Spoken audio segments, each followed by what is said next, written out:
नमस्कार दर्शक बंधु आशा करी सबाई भालो आছেন ভালো থাকতে হবে ভালো থাকার চেষ্টা করতে হবে সব সময় জন্য হাসি খুশি চিন্তাধারা শুভ নেওয়া উচিত। আজ একটি বিষয় হলো সংঘর্ষের জীবন। সংঘর্ষ বলতে কি বোঝায়? সংঘর্ষ আমাদের জীবনে ঘটবেই, কারণ পৃথিবীর ছাদে আমরা গ্রহদের প্রভাব পড়বেই, ভালো মন্দ, এবং তার চেয়ে বেশি প্রভাব হচ্ছে নিজের বাস্তব। বাস্তব জন্যে আমাদের জীবনে ঘাত প্রতিঘাত সংঘর্ষের সৃষ্টি হয়ে থাকে। প্রত্যেকের ক্ষেত্রে বলছি, বাস্তবকে ঠিক রাখার জন্যে আমার বাস্তব ভিডিওগুলো বেশি দেখবেন। বেশিরভাগ মানুষ এখন শর্ট ভিডিও দেখতে চায়, বুঝতে পারে না কিছু। বড় বড় বাস্তব ভিডিও দেওয়া আছে, দেখবেন বাস্তব কীভাবে ঠিক রাখা যায়। বাস্তবের মধ্যে যেমন ব্যবহার করবেন তেমন রিটার্ন আসবে, কারণ বাস্তব পুরুষ যেভাবে আছে তার উপর তেমনই ব্যবহার। যদি আপনি ভুল জায়গায় ভুল জিনিস রাখেন তাহলে ভুল ডিরেকশন নিতে বাধ্য হবে, তার জন্যই মামলা ঘটতে পারে, অকাল মৃত্যু হতে পারে। সেই সম্পর্কে ভিডিও আমি বাস্তবে অনেক দিয়েছি। সংঘর্ষ হয় বাস্তবের জন্যে, জীবনে অকাল মৃত্যু, দুর্ঘটনা, রোগ শোক ব্যাধি। বাড়িতে থাকলে কিছুদিন মন ভালো থাকে না, বাইরে থাকলে মন ভালো থাকে, সেটা আপনার বাস্তব নেগেটিভ।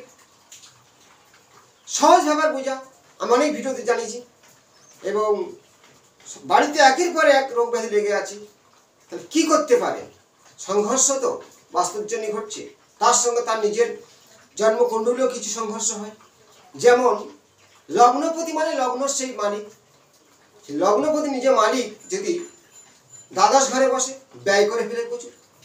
সেটা যদি লগ্নপতি শুক্র হয়, প্রচুর ব্যয় করবে, ভুল পথে চলবে, নারীর হতে কোনো বিপদে পড়তে পারে এবং একাধিক সম্পর্ক করতে পারে।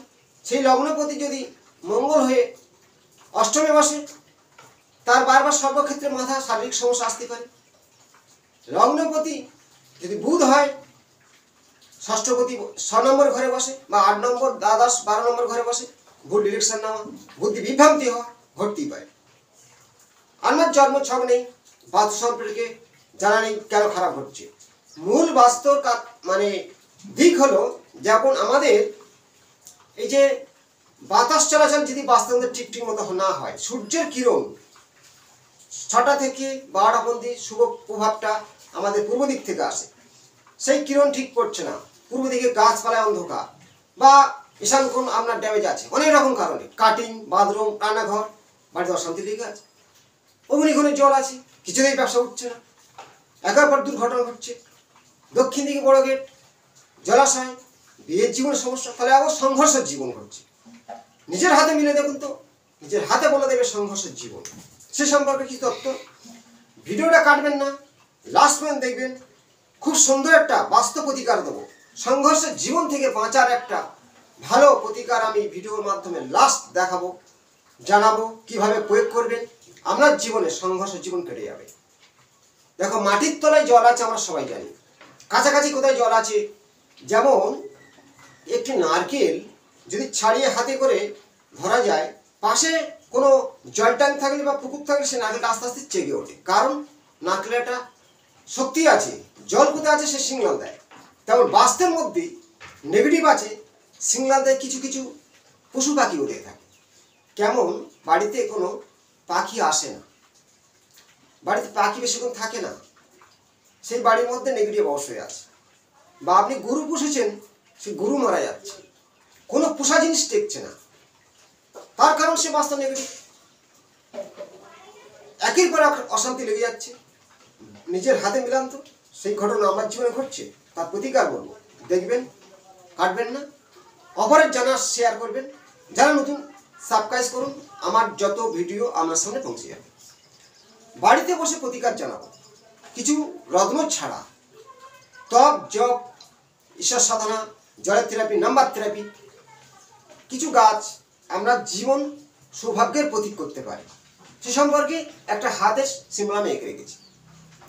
হাত নিয়ে আমি প্রচুর ভিডিও দিয়েছি, জন্ম ছক নিয়ে দিয়েছি, কারোর আমার যে ক্লায়েন্ট তাদের ছক নিয়ে তুলে ধরেছি।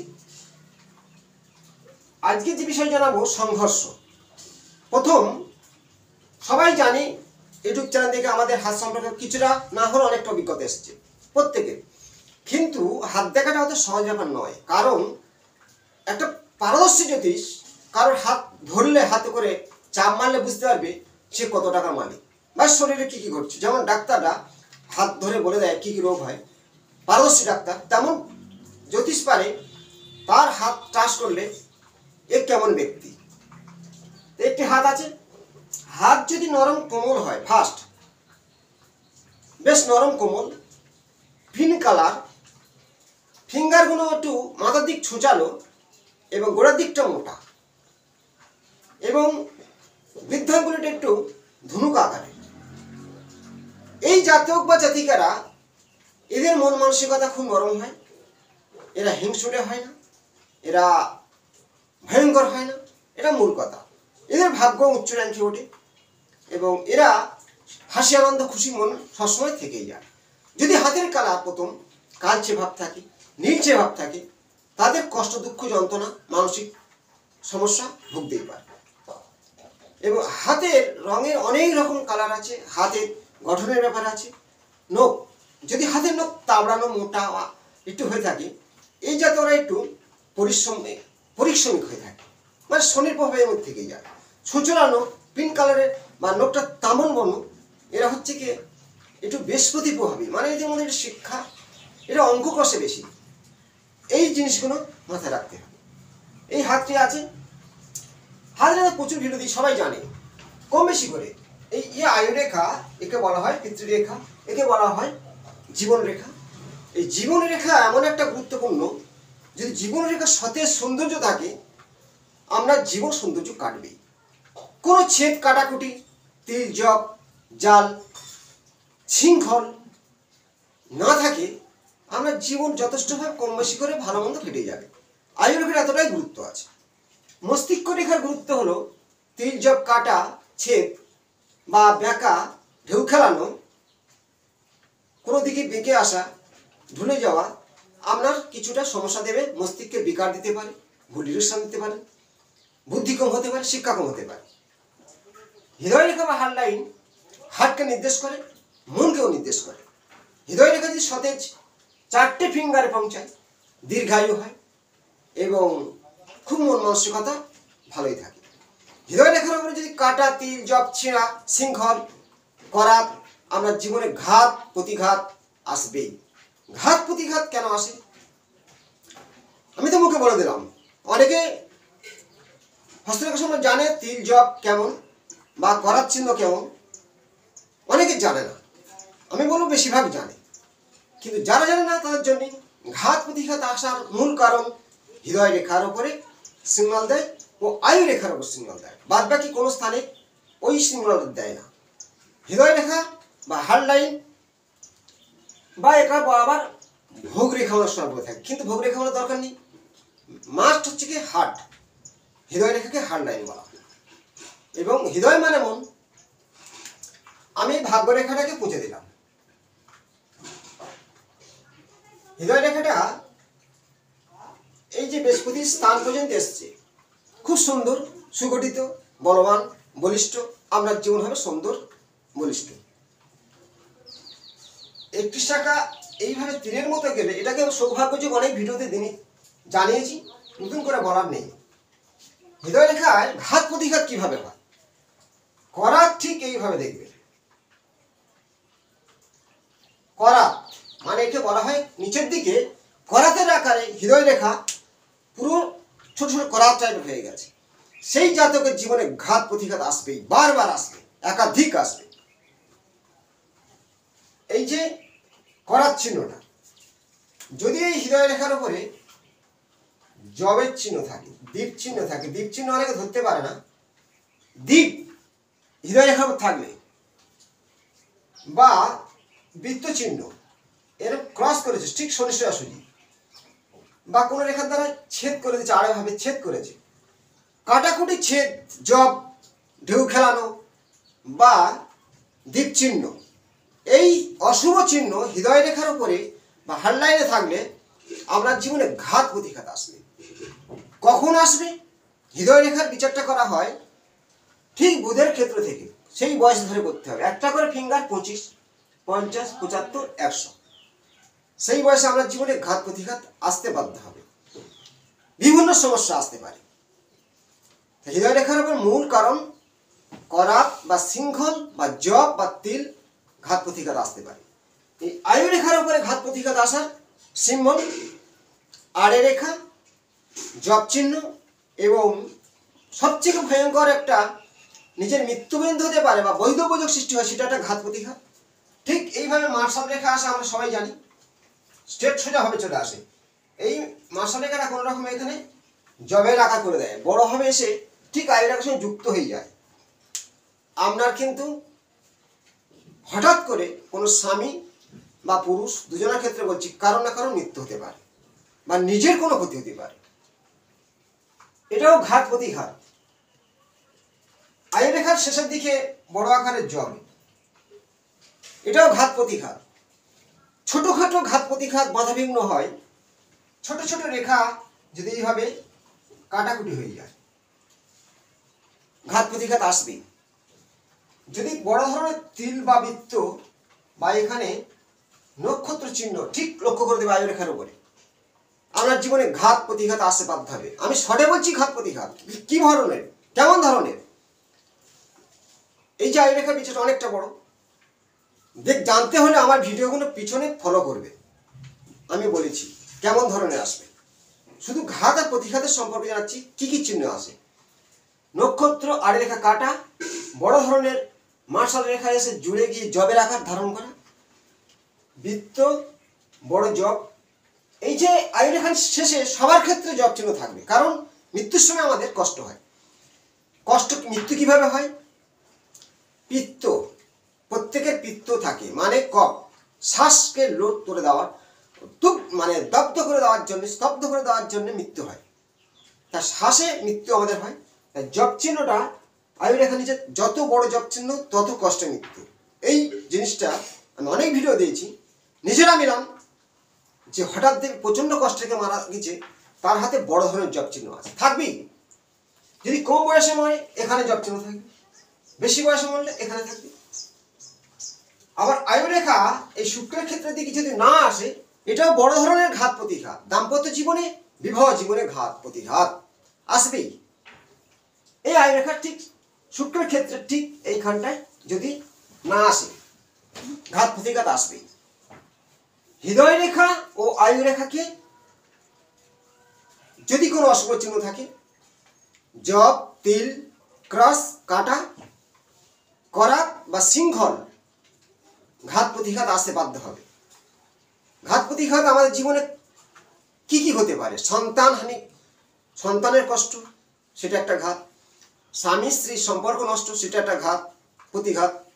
সম্পত্তির মামলা মোকদ্দমা, সেটা ঘাত প্রতিঘাত। অর্থ কষ্ট, ঘাত প্রতিঘাত। কাজের ক্ষেত্রে বাধা, নানান সমস্যা আপনি পড়ছেন। সরলে বুঝালাম, আয়ু রেখার ক্ষেত্রে থেকে জানা যায় আর ভোগ রেখা, হৃদয় রেখা থেকে জানা যায় তার জীবনে কতটা ঘাত প্রতিঘাত আসবে। এটা নিজেরা মিলাবেন নিজের হাতে। এবং হৃদয় রেখা যদি সুগভীর, মোটা, সুন্দর হয়, ভালো, সরু, ভাঙা, সেটাও ঘাত প্রতিঘাত আসবে। হৃদয় রেখা কোনো জায়গায় ফুটো চিহ্ন থাকে, ভালো করে খেয়াল করে দেখবেন, আতস কাঁচ দিয়ে দেখতে হয় জিম করে, তাহলে সেখানে ঘাত প্রতিঘাত আসবে। সেই জিনিসগুলো ভালো করে খুঁটিয়ে দেখতে হবে। আয়ু রেখা ও হৃদয় রেখার মধ্যে এর হাতে বাঁচার উপায় নেই, আছে। আমি আমার সচেষ্টায় বাড়িতে আমাদের ভালো রাখার জন্যে চেষ্টা করে যাব, কিছু নিজেরা করে ভালো থাকতে পারবেন। কিভাবে থাকবেন সেই সম্পর্কে জানতে থাকুন। আমাদের জীবনে ঘাত প্রতিঘাত, সন্তান হানিকারক, সন্তানের মৃত্যু, সন্তানের কষ্ট, নিজের কষ্ট, বা বাড়িতে বারবার অকাল মৃত্যু, বাড়িতে মন টিকছে না, কাজের ক্ষেত্রে বাধা, মানসিক কষ্ট আমরা ভুগছি। তার থেকে বাঁচার জন্যে বাস্তুদোষ মূল কারণ। যে প্রতিকারটা জানাচ্ছি মন দিয়ে শুনবেন। ভালো নারকেল একটা কিনে আসবে, জল ভরা, নেড়ে দেখবেন জল আছে বেশ বড় মতো, সামনে একটি ঝুঁটি রেখে দেবেন। নারকেলটা শিবলিঙ্গ বাড়িতে থাকতে পারে বা কোনো মন্দিরে, সেখানে যেতে পারেন, বা নিজের বাড়িতে করতে হবে। এটা কেন নারকেলটা রাখতে হবে, একটা তামার পাত্রে নারকেলটা রাখবেন, তার নিচে একটা তামার পাত্রে লাল কাপড় দেবেন, তারপর নারকেলটা রাখবেন। সাদা চন্দন একটা ঝাঁতে করে বেটে নেবেন। প্রতিদিন 42 দিন করবেন নারকেলের ওপরে ওম নমঃ শিবায় মন্ত্র বলে একটা করে ফোঁটা দেবেন। 42 দিন 42টা ফোঁটা পড়বে। 42 দিন 42টা ফোঁটা চন্দনের ফোঁটা নারকেলের উপর পড়বে 42 দিন। তারপরে শিবের আরও কিছু মন্ত্র পাঠ করবেন। নারকেলটা তখন থাকবে, ধূপবাতি জ্বালানো থাকবেন। আপনার মনের ইচ্ছা জানাবেন কোন সমস্যায় ভুগছেন, চাকরি চলে গেছে বা একাধিক রোগ ব্যাধি বা আপনার জীবনে মানুষের শান্তি নেই, ওই নারকেলটার সামনে মনের কামনা জানাবে আমার কি কষ্ট হচ্ছে। শিব জানতে পারবে, শিব হচ্ছে কি অন্তর্যামী, জানতে পারবে নারকেলটা কি। নারকেল সামনে জানাবো, সেই নারকেলের পরে চন্দনের ফোঁটা দেবেন, শিবকে আরাধনা করবেন। 42 দিন 42টা ফোঁটা দেবেন। 42 দিন পরে কী করবেন, ভালো করে শিবকে পূজাস্তিক দেওয়ার পরে ওই নারকেলটা কোনো প্রবাহিত জলে বিসর্জন দেবেন। আপনার বাড়ির যত রকম নেগেটিভ শক্তি ওই নারকেল সব শোষণ করে নেবে। ওর ভিতরে জল আছে, শোষণ করে। জল হলো আকর্ষণ শক্তি। নারকেলের ভিতরে জল আছে না, আকর্ষণ করে সব টেনে নেবে বাড়ির যত নেগেটিভ। আর চন্দনের ফোঁটা দিচ্ছেন, চন্দন হলো মহাশক্তিশালী, দেবতারা সন্তুষ্ট হয়। তার জন্যে চন্দনের ফোঁটা দেওয়া, শিবকে স্মরণ করা। আপনার যত নেগেটিভ ওই নারকেল টানতে বাধ্য হবে 42 দিন ধরে। 42 দিন পরে প্রবাহিত জলে বিসর্জন দিয়ে আসবেন নারকেলটা, চান করে চলে আসবেন। মানে বিসর্জন দিলে তাকাবেন না ফিরে, যেমন আমরা কোনো বিসর্জন দিয়ে পিছনে তাকাই না, ওকে বিসর্জন দিয়ে চলে আসবেন। এসে ভালো করে চান করে বাড়িতে ঢুকবেন। আপনার জীবন যত নেগেটিভ আছে কেটে যাবে, মানুষ শান্তি পাবেন। পরবর্তী বাড়িতে চান করে এসে 9টি অখণ্ড আমের পাতা নিয়ে আসবেন। আমের পল্লব বলা হয়, মানে 5টা নয়, একটা করে পাতা ছড়ে নেবেন। সেটা একটা মালা তৈরি করে, মানে চেন তৈরি করবেন। সেই পাতার উপরে এখানে লিখে দিয়েছি, ভালো করে দেখে নেবেন, লাল চন্দন দিয়ে ওম ক্লিম কালিকায় নমঃ। আম পাতার উপরে স্বস্তি চিহ্ন আঁকবেন। তারপরে ওম ক্লিম কালিকায় নমঃ লাল চন্দন দিয়ে আম পাতার উপর লিখবেন। 9টা আম পাতার উপরে লিখে চেন করে বাড়ির সুখ দরজায় দেবেন। আপনার জীবনে বাস্তব যে নেগেটিভ কাটবে, মানসিক শান্তি আসবে, রোগ সুখ ব্যাধি কমে যাবে, আপনার সমস্যা মিটতে বাধ্য হবে। এই যে টুটকা, লাল কেতাবের লক্ষ লক্ষ টুটকা আছে, সব করলে কাজ হয় না। যেগুলো পরীক্ষা করে আমরা প্রমাণিত করেছি নিজের করার পরে, তবে অপরকে সে করবে, অবশ্যই তো কাজ হবে। কারণ নিজে পরীক্ষা করার পরে আমি সেই টুটকা দিয়ে থাকি। টুটকা দিলে এগুলার শশ দেওয়া যায়, কিন্তু টুটকা করে সব কিছু হয় না। কোন টুটকায় কাজ হয়? শাস্ত্র মতে আমের পল্লব এমন একটা শক্তিশালী, অনেক গুরুত্ব আছে, অনেকে জানে যারা শাস্ত্রজ্ঞানী। আমের পল্লব কি হয়, তেমনই লাল চন্দন কি হয় জানেন। তাহলে পাতার উপরে স্বস্তি লিখে এবং ওম ক্লিম কালিকায় লিখে চেন করবেন। নারকেলটাকে ওই নিয়মে করবেন এবং করার পরে আপনার কাজ হলে আমার কমেন্টে জানাবেন।